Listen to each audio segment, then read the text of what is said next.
Hello friends, time হৈছে 9:18 আৰু market দেখিব ভালেখিনি গ্যাপ আপ ওপেনিং হৈছে নিফটি আৰু ব্যাংক নিফটিত আৰু যদি আমি কালিৰ চাৰ্টখন চাবলৈ যাওঁ কালি দেখিব কন্টিনিউ এটা বাইং হৈছে গতিকে আমি বায়াৰ্ছৰ ষ্টপ লছ কেনেকৈ আজি আমি ট্ৰাই কৰিম হান কৰিবৰ কাৰণে আৰু মাৰ্কেটটো কি কৰিছে 54000 ৰ ওপৰত ক্লোজিং দিছে গতিকে ইয়াতো বায়াৰ্ছ আহিব গতিকে এই বায়াৰ্ছখিনি টাৰ্গেট কৰিবৰ কাৰণে আমি ইয়াতে কৰবাত পুট অপচন বাই কৰিম তো মই অলপ ৱেইট কৰি আছোঁ অলপ যদি ৰিট্ৰেচমেণ্ট দিয়ে ইয়াতে কৰবাত পুট অপচন বাই কৰিম পুট অপচন বাই কৰিলে আমি এই মানে যিখিনি ষ্টপ লছ আছে আমি হান কৰিব ট্ৰাই কৰিম তো ঠিক আছে বন্ধুসকল আমি এন্ট্ৰি এটা লৈ লওঁ পুট অপচন আৰু অলপ ওপৰ লেভেলত ট্ৰাই কৰি আছিলোঁ তো আমি এটা পুট অপচন বাই কৰিলোঁ আমি 529 ত বাই কৰিছোঁ তো বন্ধুসকল দেখিব আমাৰ কাৰেণ্টলি 800 টকা 900 টকা প্ৰফিট চলি আছে সো আমাৰ এম থাকিব মাৰ্কেট তললৈকে আহিব অলপ তলত চাগে হোল্ড কৰিব হোল্ড কৰিলে আমি ভালে হয় কাৰণ তলত ক্লোজিং প্ৰাইজো আছে ইয়াতো বায়াৰ্ছ আহিব আৰু আমাৰ যিখিনি প্ৰিভিয়াছ ডে মানে কালিৰ যিখিনি বায়াৰ্ছ তেওঁলোকৰ ষ্টপ লছও আমি তলত পাম আৰু যিখিনি আজি ইণ্টাৰ ডেটো যদি মাৰ্কেট তললৈকে আহে ইয়াতে কোনো সেল নকৰে সবে বাই কৰিব ট্ৰাই কৰিব কাৰণ ক্লোজিং প্ৰাইজ আছে লগত প্ৰিভিয়াছ ডে মাৰ্কেট বুলিশ লগতে 54000 আছে গতিকে ম্যাক্সিমাম বায়াৰ্ছ আহিব ট্ৰাই কৰিব তো বায়াৰ্ছ আহিব ট্ৰাই কৰিলে মাৰ্কেট কৰলৈকে আহিব তললৈকে আহিব at least 54000 level two brake down দিব তো ব্ৰেক ডাউন দিলে আমি এটা ভাল প্ৰফিট ট্ৰাই কৰিব পাৰিম কাৰণ আমি ইয়াতে এটু কেণ্ডেলত লৈছোঁ গতিকে আমাৰ যদি 54000 লেভেল টু ব্ৰেক কৰে দেখিব আমাৰ 269 দেখাই আছে গতিকে আমাক 130 140 পইণ্টছ দৰকাৰ হয়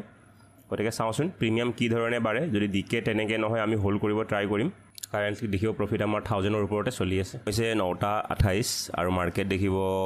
আমাক 1400 টকা প্ৰফিট দেখালে 20 পইণ্টছ 1400 টকা প্ৰফিট দেখাই দেখিব এতিয়া 1700 টকা 1600 টকা আমাৰ লছ দেখাই আছে আমাৰ বাৰু এম এনেকুৱা লেভেলতে পুট অপচন বাই কৰা কথা আছিলে আমি কৈ আছিলোঁ যে মাৰ্কেট যদি অকণমান ৰিট্ৰেচমেণ্ট দিয়ে এই লেভেলটো আমি পুট অপচন বাই কৰিম কিন্তু চাওক মাৰ্কেটে কেতিয়াবা আমাৰ কি হয় যেনেকৈ আমি এণ্ট্ৰি বিচাৰোঁ তেনেকৈ এণ্ট্ৰি পটককৈ দি নিদিয়ে ইয়াতে গ্ৰীণ কেণ্ডেল বনাই দেখিব আকৌ ৰেড কেণ্ডেল বনাব ষ্টাৰ্ট কৰিলে তো মোক লাগিলে মাৰ্কেট ইয়াৰ পৰা তলত আহিব আৰু তলত আহিব দুটা কেণ্ডেল বনাইছিলোঁ কেণ্ডেল বনাই দেখিব আকৌ ৰিট্ৰেচমেণ্ট গ'ল তো মাৰ্কেটটো তলত অহাৰ চান্সেই বেছি কিন্তু এয়া আমাৰ যদি ষ্টপ লছ হিট কৰি তলত আহে তেতিয়াহ'লে অলপ প্ৰব্লেম হ'ব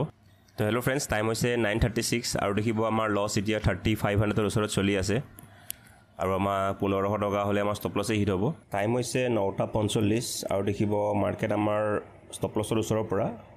মানে ক'ব গ'লে আমাক লছ দেখাইছে ধৰি লওক 50 পইণ্টছ মানে 3500 আমাৰ লছ দেখাইছে 3500 লছ দেখাই এতিয়া দেখিব লছটো কমিছে বহুতখিনি মাজতে 1000 টকাৰ তলতো আহি গৈছিলে টাইম হৈছে 10:13 আৰু দেখিব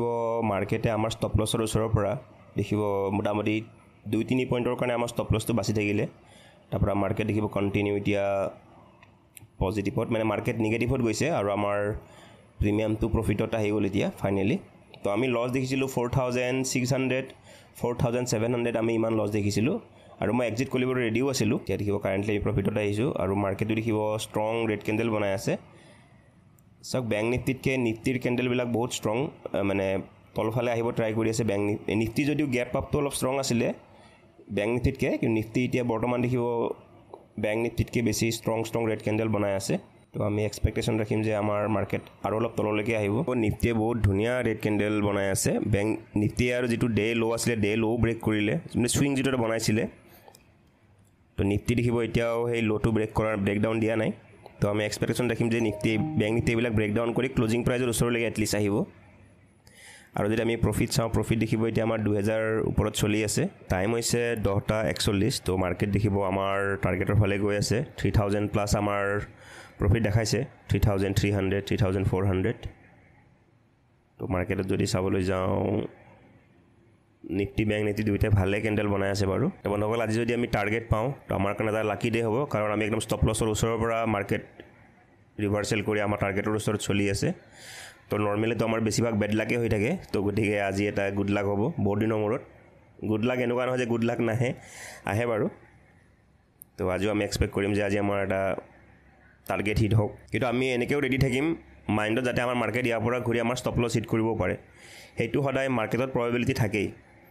এইটো নহয় যে 4000 3600 টকা 700 টকা দেখি আছোঁ গতিকে টাৰ্গেট হিট হ'বই এনেকুৱা নহয় টাইম হৈছে 10:48 তো বন্ধুসকল দেখিব যেনেকৈ আমাৰ ষ্টপ লছৰ ওচৰৰ পৰা মাৰ্কেট ৰিভাৰ্চেল দিলে একেধৰণে আমাৰ টাৰ্গেটৰ ওচৰৰ পৰাও দেখিব মাৰ্কেট ষ্ট্ৰং ৰেড কেণ্ডেল বনাই তললৈকে আহি আছে কিন্তু আমি যদি বেংক নিফটিৰ চাওঁ মানে চাৰ্টখন তো দেখিব এতিয়া কালিৰ ছুইং হাই আছিলে আৰু লগত তলত কি আছে ক্লজিং প্ৰাইচ আছে আৰু মাৰ্কেট তাৰ পৰাই কি কৰি আছে ছাপৰ্ট ল'ব ট্ৰাই কৰি আছে তাৰমানে এটা কি আহিব বায়াৰ্ছ আহিব অবভিয়াছলি তো এই বায়াৰ্ছবিলাক আহিলে কি হ'ব মাৰ্কেট আৰু তললৈকে অহাৰ চান্সেছটো বহুত হাই খালি আমাৰ কি হ'ব নালাগে এই যিটো বায়াৰ্ছক যিটো ট্ৰেপ কৰিবৰ কাৰণে মাৰ্কেট বহুত ওপৰলৈকে নগ'লে হ'ল বহুত ওপৰলৈকে গ'লে কি হৈ যায় মাৰ্কেটৰ কাৰণে আৰু এই ষ্টপ লছখিনিক হান কৰা প্ৰব্লেম হৈ যায় ডিষ্টেঞ্চটো বাঢ়ি যায় সেইকাৰণে মাৰ্কেট যদি ইয়াৰ পৰাই ৰিভাৰ্চেল দি দিয়ে আমাৰ কাৰণে বহুতেই ভাল আৰু যিহেতু নতুনকৈ বায়াৰ্ছো আহিছে গতিকে মমেণ্টামটো হয়তো ষ্ট্ৰঙো হ'ব পাৰে তো বন্ধুসকল দেখিব প্ৰফিট কমি কমি আমাৰ 1000 টকালৈকে আহি গ'ল 4200ৰ পৰা তো মাৰ্কেট দেখিব কিমানে আনপ্ৰেডিক্টেবল মই কৈয়ে আছিলোঁ আৰু আমি এইবিলাকৰ কাৰণে ৰেডিও থাকোঁ মেণ্টেলি মই কৈছিলোঁ যে মাৰ্কেট এইখিনি পালে 4000 পালে মানে এইটো মিনিং নহয় যে আমাৰ টাৰ্গেট দি দিব তো মাৰ্কেট ক'ৰ পৰা ৰিভাৰ্চেল দিয়ে কোনো ক'ব নোৱাৰে যেনেকৈ আমাৰ লছৰ ওচৰৰ পৰা ৰিভাৰ্চেল দিছে আমাৰ টাৰ্গেটৰ ওচৰৰ পৰা ৰিভাৰ্চেল দিব পাৰে তো এইবিলাকৰ কাৰণে আমি ৰেডি থাকিব লাগিব এইবিলাকত যদি আমি ফ্ৰাষ্ট্ৰেটেড হৈ যাওঁ তেতিয়া আমাৰ ট্ৰেডিং কৰা আমাৰ কাৰণে বহুত প্ৰব্লেম হৈ যায় লং টাৰ্মত তো এইবিলাক আমাৰ কি হয় হৈ থাকিব মাল্টিপল টাইমছ এইটো নহয় যিটো আজিয়ে হৈছে লছৰ কেতিয়াবা এনেকুৱা হ'ব ষ্টপ লছ হিট কৰি ৰিভাৰ্চেল দিব তেতিয়া আমি মন বেয়া কৰিব নালাগিব যে অলপ মই ৱেইট কৰা হয় মই বাচি যাওঁ মোৰ ষ্টপ লছটো হিট কৰিব মাৰ্কেট আহিছে আকৌ ফিবনাচি লেভেল কিমান ইম্পৰ্টেণ্ট হয় 0.6 লেভেলটো পাৰ্টিকুলাৰলি তো আজিও দেখিব নিফটি যিটো ৰিচেণ্ট ল' আছিলে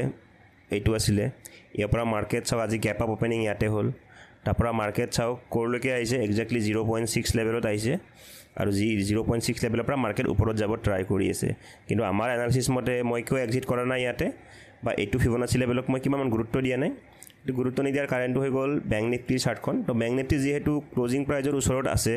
তলত 54000 লেভেলটো আছে লগত প্ৰিভিয়াছ ডে বায়াৰ্ছবিলাকৰো ষ্টপ লছ থাকিব হয়নে এই লেভেলবিলাকত ছুইংবিলাকৰ তলত বা 54000ৰ তলত নাইবা ক্লজিং প্ৰাইজৰ তলত কি থাকিব ষ্টপ লছ থাকিব গতিকে এই ষ্টপ লছখিনি হিট কৰিবৰ কাৰণে এটলিষ্ট মাৰ্কেট আহিব লাগে তো সেইকাৰণে আমি ৱেইট কৰি আছোঁ টাইম হৈছে 11:28 আৰু দেখিব মাৰ্কেট আমাৰ প্ৰফিটৰ ওচৰত বাৰে বাৰে গ'ল দুবাৰ গ'ল বাৰে বাৰে মানে এবাৰ গ'ল 4200 দেখালে নেক্সট টাইম 3700 মান দেখাই দেখিব দুটা কেণ্ডেলতে আমাৰ গোটেই প্ৰফিট নাইকিয়া কৰি দিলে 1000 টকালৈকে আহি গ'ল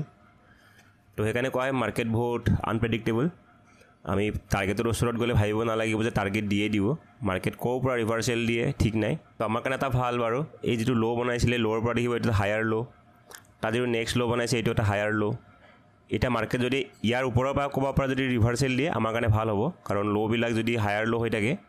তেতিয়া আমাৰ কাৰণে ভাল হেল্ল' ফ্ৰেণ্ডছ টাইম হৈছে 12:24 আৰু দেখিব আমাৰ টাৰ্গেট হিট হৈ গ'ল ফাইনেলি এইটো কেণ্ডেলত কিন্তু আমি অকণমান স্পাইকত 5000ৰ ওপৰত এক্সিট কৰিম বুলি ৰৈ আছোঁ তো মাৰ্কেটে দেখিব আজি বহুত টাইম লগাই দিলে আমাৰ অলমষ্ট নহয় 3 ঘণ্টা প্লাছ হৈ গ'ল এতিয়া আমাৰ টাৰ্গেটৰ পৰা আৰু দেখিব আমাৰ যিটো 63 পইণ্টছৰ পৰা আমাৰ বহুতবাৰ মাৰ্কেট ঘূৰিলে ফাইনেলি এটা ব্ৰেকআউট দিলে কিন্তু কণ্টিনিউ কৰিব পৰা নাই 72 পইণ্টছমান দেখাই দেখিব আকৌ এতিয়া প্ৰফিটটো আমাৰ কমাব ট্ৰাই কৰি আছে হেল্ল' ফ্ৰেণ্ডছ টাইম হৈছে 2:17 আৰু ফাইনেলি বহুত টাইম হৈ গ'ল আমি ধৰি লওক 9:20তে ট্ৰেড লৈছিলোঁ 9:20ৰ পৰা যদি ধৰি লয় 5 ঘণ্টা হৈ গ'ল আমাৰ আৰু আমি ট্ৰেডটো জাষ্ট এক্সিট কৰিলোঁ 2:16ত এক্সিট কৰিলোঁ আৰু দেখিব আমি কাৰেণ্টলি আমি বুক কৰিলোঁ কিমানত 611 টকাত বুক কৰিছোঁ তো আমি দেখিব অলমষ্ট 80+ পইণ্ট বুক কৰিলোঁ আজি মাৰ্কেট বহুতেই টাফ আছিলে আপোনালোক যদি মই চাৰ্টত দেখাওঁ প্ৰিমিয়াম চাৰ্টত তো দেখিব মাৰ্কেট আজি আমি ট্ৰেডটো লোৱাৰ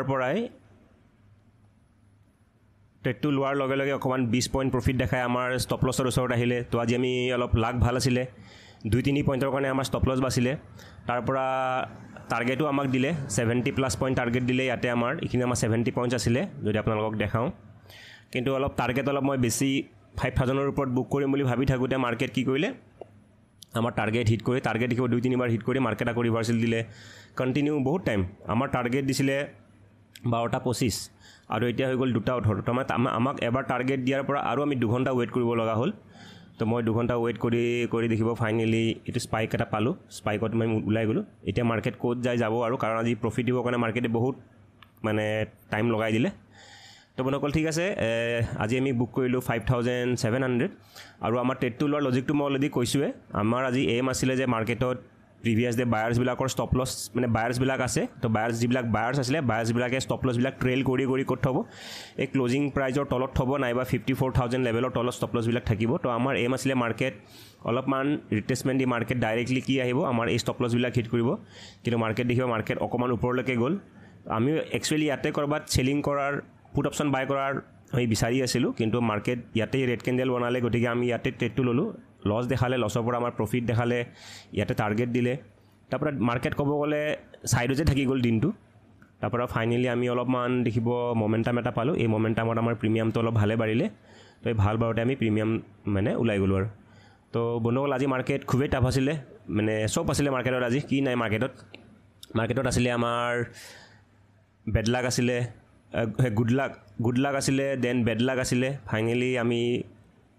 যেহেতু প্ৰফিটতে বুক কৰিলোঁ গতিকে আমি ক'ব গ'লে আজি গুড লাকতে গ'ল কিন্তু আমি এনালাইচিছো বাৰু ভালে এনালাইচিছ কৰিছিলোঁ বাৰু আৰু এনালাইচিছটো মোৰ কনভিকশ্যন আছিলে কাৰণে ইমান হোল্ড কৰি আছিলোঁ মানে কম প্ৰফিটত ওলাই যোৱা নাই 3000 4000 মোক লাগিছিলে যে মাৰ্কেটে এটাটো মমেণ্টাম এটলিষ্ট ক্লোজিং প্ৰাইজৰ ব্ৰেকডাউন দিব লাগে চ' এক্সাক্টলি চাওক যে ৰেড লাইন ড্ৰ কৰিছিলোঁ ৰেড লাইনডাল এক্সাক্টলি ব্ৰেকডাউন দিছে তো বন্ধুসকল দেখিব যিটো মমেণ্টাম আমি এক্সপেক্ট কৰি আছিলোঁ যে মাৰ্কেটে ক্লোজিং প্ৰাইজ আৰু 54000 লেভেল ব্ৰেকডাউন দিব চাওক ফাইনেলি ধুনীয়া ব্ৰেকডাউন দিলে কিন্তু আমাক চাওক যিটো আমি মমেণ্টাম এক্সপেক্ট কৰি আছিলোঁ সেই মমেণ্টাম ধৰি লওক আমি এই লেভেলত এক্সপেক্ট কৰি আছিলোঁ ইয়াতে আহিব মমেণ্টাম ইয়াতে আহিব তো বাৰে সেই মমেণ্টামটো আহি ৰিভাৰ্চেল দি আমাৰ প্ৰফিট নাইকিয়া হৈ যায় তো ফাইনেলি যেতিয়া আমি বুক কৰিলোঁ আমি বুক কৰাৰ পিছত দেখিব মাৰ্কেটে মমেণ্টামটো কণ্টিনিউ কৰিলে আৰু 54000 লেভেলটো ব্ৰেকডাউন দিলে তো আৰু আমাৰ যিটো দেখিব প্ৰিমিয়ামো বহুত ধুনীয়া বাঢ়িছে আমি 80+ আমি বুক কৰিছোঁ ধৰি লওক আমি ইয়াতে ক'ৰবাত বুক কৰিছোঁ আৰু আমি বুক কৰাৰ পিছত দেখিব মাৰ্কেট ভালেখিনি প্ৰিমিয়াম স্পাইক কৰিছে প্ৰিমিয়াম দেখিব চাওক বন্ধুসকল আমি 70 পইণ্টছ টাৰ্গেট পাবৰ কাৰণে বা 80 পইণ্টছ টাৰ্গেট পাবৰ কাৰণে দিনটো হোল্ড কৰিছোঁ 5 আৱাৰ্ছ আৰু আমি এক্সিট কৰাৰ দেখিব 5 মিনিটৰ ভিতৰত মাৰ্কেটে এনাডাৰ 50 পইণ্টছ দি দিছে তো তেনেকুৱাই হয় মানে মাৰ্কেটে আমাৰ পেচেঞ্চ লেভেলৰ লগত বহুত খেলে কিন্তু ময়ো বাৰু এটা ভাল কৰিছোঁ এটলিষ্ট টাৰ্গেটলৈকে ৱেইট কৰিছোঁ এনেকুৱা নহয় যে ৰেণ্ডমলি আধাতে ওলাই গৈছোঁ তো আজি সেইটোতো ভাল লাগিছে যিটো পেচেঞ্চ দেখাইছোঁ সেই পেচেঞ্চৰ কাৰণে মানে কি হৈছে টাৰ্গেটটো পাইছোঁ বাৰু টাৰ্গেটতকৈ আমি বেছিয়ে পাইছোঁ 800-900 টকা কিন্তু আৰু অলপ হোল্ড কৰা হয় হয়তো আমি অলপ বেছি প্ৰফিট পালোহেঁতেন কিন্তু আমাৰ আজি হৈছে কি হোল্ড কৰি কিয় কৰিব নোৱাৰি আজি প্ৰফিট বাৰে প্ৰফিট দেখাই দেখিব প্ৰফিটবিলাক লগে কমি যায় প্ৰফিট দেখাই প্ৰফিট কমি যায় তো আমি যেতিয়াই বুক কৰিলোঁ তাৰপিছৰ পৰা আৰু মানে প্ৰফিটটো তেনেকৈ কমি যোৱা নাই প্ৰফিটটো কণ্টিনিউ বাঢ়ি গৈ আছে তো মাৰ্কেটত তেনেকুৱাই হয় আমি বুক নকৰালৈকে মাৰ্কেটে আমাৰ লগত পূৰা খেলি থাকে কিন্তু আমি আমাৰ টাৰ্গেট যেনেকৈ আমি মৰ্ণিঙত যিটো আমাৰ এইম থাকে যে আমি ইমান ষ্টপ লছ ল'ম 5000 ষ্টপ লছ ল'ম 5000 টাৰ্গেট যি পাওঁ ল'ম আৰু সেইমতে আমি এনালাইচিছ কৰোঁ আৰু সেইমতে আমি টাৰ্গেট বুক কৰিছোঁ ভাল লাগিল কিন্তু যদি মই ৰেণ্ডমলি ক'ৰবাত আধাতে যদি ব্ৰেক ইভেনত বা ক'ৰবাত যদি মোৰ যিহেতু মই এতিয়ালৈকে মই ট্ৰেইলিং ষ্টপ লছ ইউজ কৰা নাই মোৰ ছেটআপত মই ডাইৰেক্টলি 70 টাৰ্গেট নহ'লে 70 ষ্টপ লছ লৈ আছোঁ কেতিয়াবা বাৰু মাৰ্কেট যদি ছাইডৱেজ হৈ যায় টাইমো গুচি যায় তেতিয়া বাৰু ওলাই যাবলগীয়া হৈ যায় কিন্তু যিহেতু মোৰ ট্ৰেইলিং ষ্টপ লছ লোৱা নাথাকে কিন্তু আজি যদি ধৰক ইমানবাৰ প্ৰফিটত থাকি যদি মই কম প্ৰফিটত নাইবা ব্ৰেক ইভেনত যদি এক্সিট কৰি দিলোঁহেঁতেন তাৰপিছত যদি টাৰ্গেট দিলেহেঁতেন তাৰপিছত আৰু এটা কি হ'লহেঁতেন মানে চাইক'লজিকেলি এটা ডিষ্টাৰ্ব এটা হৈ থাকিলেহেঁতেন মোৰ বুজিছে কিয়নো ডিচিপ্লিনটো ব্ৰেক কৰিলোঁ কিয়নো মোৰ ছেটআপটো মই আজি ফ'ল' নকৰিলোঁ সদায় ফ'ল' কৰোঁ আজি ফ'ল' কৰা নাই আজি ফ'ল' নকৰাৰ কাৰণে আজি মাৰ্কেটে টাৰ্গেট দিলে তো আজিও দেখিব মই ফ'ল' কৰি আছোঁ গতিকে টাৰ্গেট দিছে সেইকাৰণে এটা ভাল লাগিছে যে ডিচিপ্লিনটো ফ'ল' কৰাই আজি এই টাৰ্গেটটো পালোঁ নহ'লে আজি মাৰ্কেট খুবেই টাফ আছিলে যদিও দিনটো প্ৰফিটত আছিলে মানে প্ৰথমবাৰ বাৰু লছত গ'ল তাৰপিছত যিটো দিনটো দেখি প্ৰফিটতে আছে প্ৰফিটত থাকিলেও প্ৰফিট মানে আমাৰ টাৰ্গেটৰ ওচৰৰ পৰা টাৰ্গেট দিও ঘূৰি আহিছে আৰু কণ্টিনিউ মাৰ্কেট প্ৰফিট দেখায় প্ৰফিট কমি যায় তো বহুত টাফ আছিলে মাৰ্কেট আজি ঠিক আছে বন্ধুসকল আজিলৈ আহিছোঁ ধন্যবাদ